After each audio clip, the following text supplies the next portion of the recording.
ठुल लॻ मीरपुर बुरड़े में जमायतुल सालिहीन पाकिस्तान जे उहदेदारनि जी जश्न ईद मिलादुल नबी सल्लल्लाहु अलैहि वसल्लम जी विलादत बासादत जे सिलसिले में अहम मीटिंग थी गुज़री, जंहिंजी सदारत ज़िले सदर जकमाबाद नेक मोहम्मद सुल्तानी कई, जंहिंमें सभु उहदेदार ऐं मेंबरान शरीक। ज़िले सदर नेक मोहम्मद कुनरानी सुल्तानी,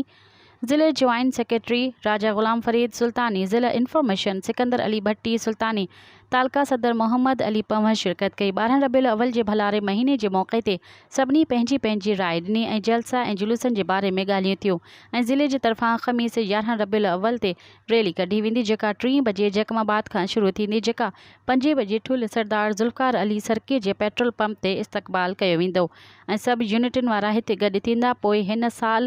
हुन सां गॾिजी करे असां समूरे ठुल शहर में ख़ुशी कंदासूं ऐं आख़िरी रैली जो इख़्तिताम साईं दामन अली शाह जीनाली जे दरबार ते थींदो। मज़ीद ख़बरनि ऐं तफ़सीलात लाइ विज़िट कयो असांजी वेबसाइट www.awamiNewsHD.com ऐं ॾिसंदा रहो अवामी न्यूज़ HD।